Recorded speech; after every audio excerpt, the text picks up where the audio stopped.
Hello, Imkita, and welcome back to my YouTube channel. I'm very glad to have you here today and very excited about today's topic. If you're new here, then on this channel we cover lifestyle content, so vlogs, and we also are very passionate about helping Black girls level up in their careers, specifically in the financial services industry.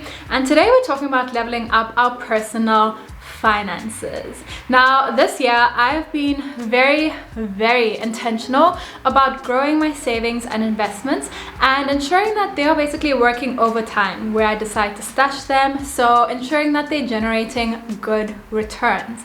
I've mentioned in some of my videos how much I love to save, and I'm really committed to building financial wealth and maintaining good financial health.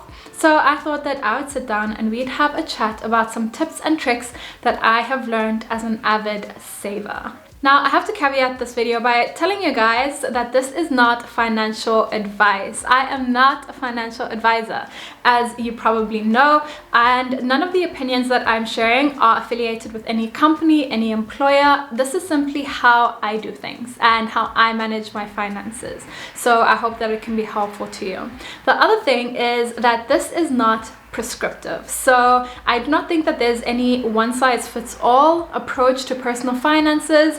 It's very dependent on your personal circumstances, and yours might differ a little bit or differ very significantly from mine, but I do hope that you're able to grasp some principles and some habits from this video to implement into your own finances. The other reason why I really wanted to make this video is that I think we're in such an influencer-driven society or world currently, and you just see so much pressure from social media to get this luxury item and that luxury item and unbox this orange bag and this green bag and all of those things. And I think that it's important to have these conversations because a healthy relationship with money is built over time, and so it is important for you to be able to discern between good healthy habits and basically all the social media noise. So without further ado, let us get right into this video. First things first, I think that it is important to define why you budget in order to find motivation to budget.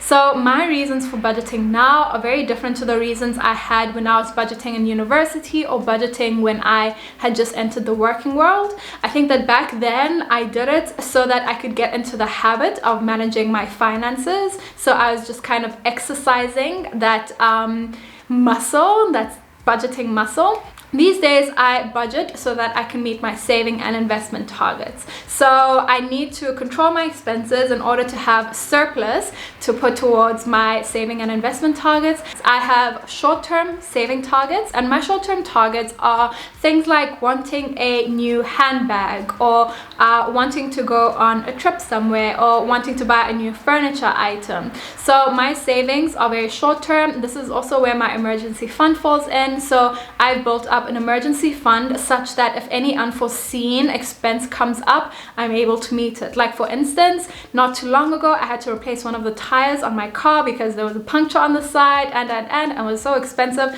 but this came out of my emergency fund. So I save for those short-term goals and then I invest for longer-term goals, and currently my long-term goals are just building financial wealth.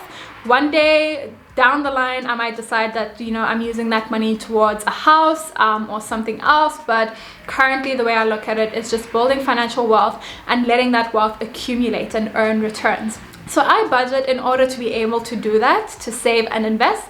And I also budget because it is something that I have gotten into the habit of doing. Now, in order to budget, you need to have some income. So I'm going to be speaking from the perspective of someone who earns a salary, a fixed salary every month. I know that some people have variable salaries, freelancing, full-time influencing, what have you. I earn a salary every month, and that is my only source of income. So I earn my monthly salary, and the way I look at my budget is by focusing on my fixed and variable expense buckets. we're going to start with the fixed expenses.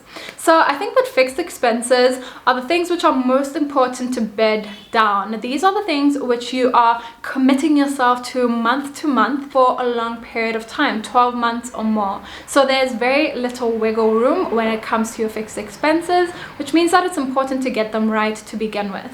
I'm going to give you guys an example or some examples of how I managed my fixed expenses, because for me, what's really important when it comes to them is living well below my means. So some big fixed expense buckets. First, rent. You guys may know this, might not know this, but I share accommodation, and I have shared accommodation since I entered the working world because it saves me money, and I like company, but that's besides the point. So I shared in a 3-bedroom apartment when I just started working. That was in 2018. Now I share a 2-bedroom apartment. And let me tell you, my rent from when I first started working to now isn't all that different. I think it's 1,000 and something rand more. My salary has obviously grown, multiplied since then, but I've ensured that rent is something that I keep down. And I would highly encourage you to do the same. So if you're entering the working world, I'd suggest that you look into sharing accommodation with people. I say I've always lived in shared accommodation, but I must caveat that by saying that there were 3 months, it was only 3 or 4 months in London where I lived alone, and that's when I did the apartment tour. And the reason why I decided to live alone at that time is because I knew I was going to be moving back to South Africa.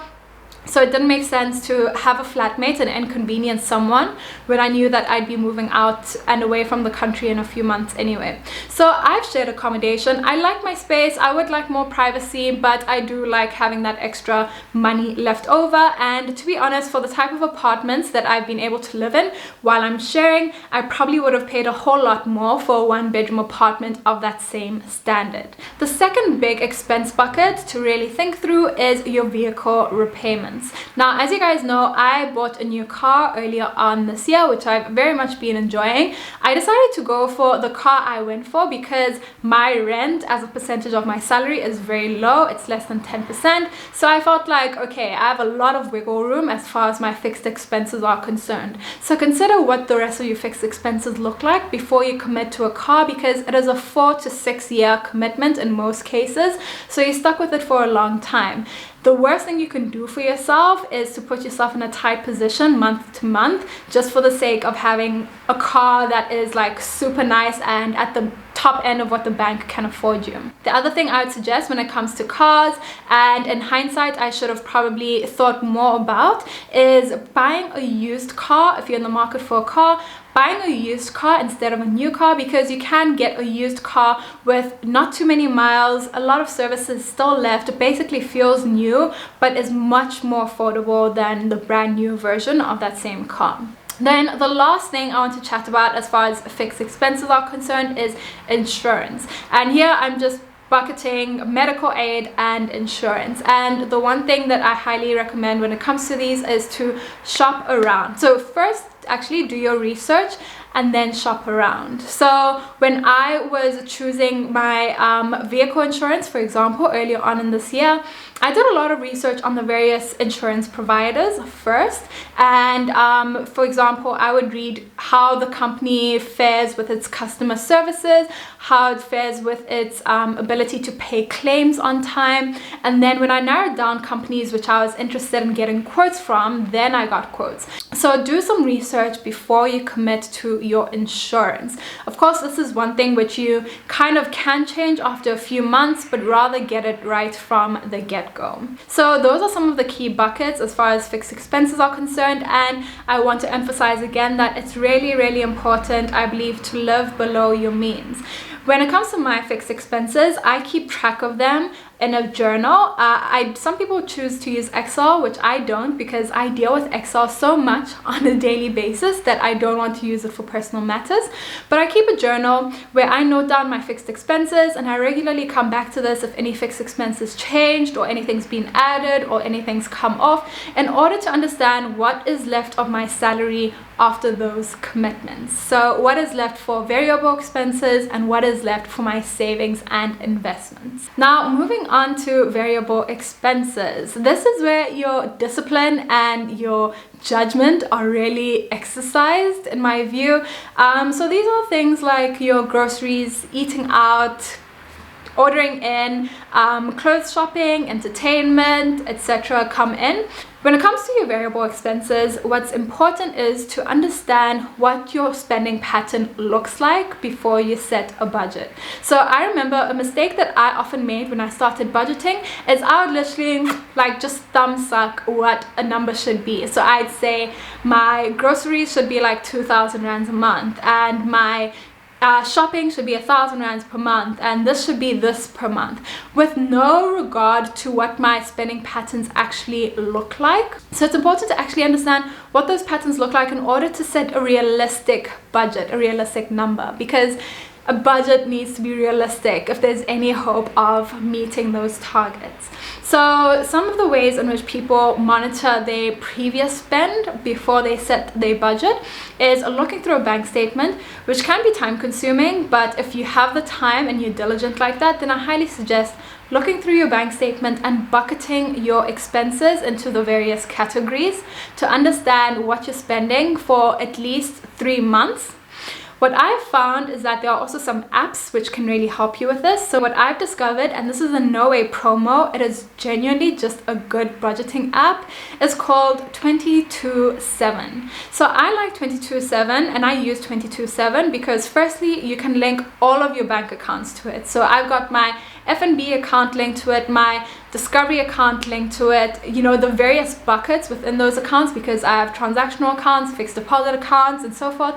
I have my various savings and investment accounts linked to it, and I'm able to monitor everything on one app. The other thing I like is that 22/7 helps you budget. So it looks at your spend and your accounts over the last X months, typically like 3 months, and it tells you that on average for the past 3 months you have spent such amount on groceries, such amount on eating in. It does its best. It doesn't always do the job right, so you have to do some manual adjustments to it, but I like that it gives you a good starting point so that you know how much you're spending in the various buckets. So I used 22/7 when I was setting my budgeting targets earlier on this year, and it really helped me understand what I was spending so far, and then from that I was able to say, okay, if I'm really disciplined, I can spend X amount on food, Y amount on groceries, Z amount on shopping, and so forth. So let's say now you've understood what your variable expenses typically look like, you've set your targets on an app like 22/7, or you've done it like on an Excel. How do you make sure that you're sticking to those targets? Now, this is one thing, again, that I used to struggle with, because I would set my targets and then not monitor them throughout the month. So for example, I do not go on the 22/7 app every single day. And so the way in which I ensure that I keep to my targets is I have 2 bank accounts. So I have my F&B account, which is the account I've had since I was like yay small, and this is where my salary is deposited, this is where my debit orders come off and my fixed expenses come off. And then I have this other account, my Discovery account. So I maintain this Discovery account, and this is where I actually put a monthly allowance in for myself. So essentially I have these targets I've set for myself when it comes to variable expenses, and I have an idea of each month what my variable expenses as a whole should look like, and I take that money and I put it into my Discovery account. Now I feel that this really keeps me disciplined, because essentially, even though I'm not keeping up with how well I'm tracking all the time, I know how much is left in my Discovery account and how much will sustain me for the rest of the month. And you know, if I get to the limit or if I spend all of it, then I know that from that point I have maxed my budget and I'd be basically eating into the rest of my savings and investments. Or if I stay below that, which is what I try to do, then I have surplus and I can go do a bit of shopping or whatever with the surplus. So that is how I ensure that I essentially stay within my variable expense target or budget overall. The one thing is though, obviously I might not be sticking exactly to the limits that are set for certain subcategories, so I might spend a bit more on, you know, eating in, ordering in and eating out, and a bit less on shopping for that month. But I know that I'm sticking to my overall budget because it's put in this one bank account, which I'm able to monitor the balance of.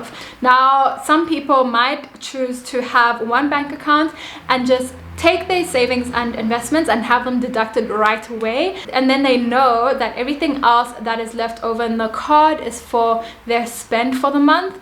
I do things a bit differently, so I have some debit orders which go off right away as far as my savings and investments are concerned. Then I have my allowance for my variable expenses for the month, and then whatever surplus is left, again after that, I put into my savings and investments, or I splurge a little bit. And that's the thing, right? I think that also when it comes to budgeting, you kind of don't want to restrict yourself so much that you're basically not living life. You want to be able to live comfortably but still work towards and meet your targets. So it's up to you to kind of find that perfect balance. Now, as it relates to these buckets, for my fixed expenses, my variable expenses, the way I think of the numbers that I'm allocating is on a percentage basis. One of the rules you may have heard, which is based on this whole percentage basis, is the 50-30-20 rule. So the 50-30-20 rule is like stock standard, or not stock standard, but it's just a budgeting rule which says that 50% of your salary should be allocated towards your needs. So this is mainly your fixed expenses like rent and vehicle repayments and insurance and so forth. And then it says that 30% should go towards your wants, so eating out and shopping and all of that nice stuff. And then 20% should go towards your savings and investments. So if you're a fan of the percentage point system, then it's up to you to kind of set those percentage buckets for yourself, but I think that it's reasonable to at least try to save and invest 20% of your salary. Like I said, this stuff isn't prescriptive, but these are some of the habits that I have built over time. So yeah, those are the key principles which I exercise when I'm budgeting. I hope that they're helpful to you. If you're really interested in this personal finance content, then please let me know. And also, actually, I highly suggest you check out Money and Purpose here on YouTube. It's a channel where Uzizipo speaks about personal finance concepts, and I'm going to link down some videos in the description box which I wish I'd seen earlier on in my career and which may be helpful to you guys. So make sure that you subscribed to that as well, and I'll see you in my next video. Bye.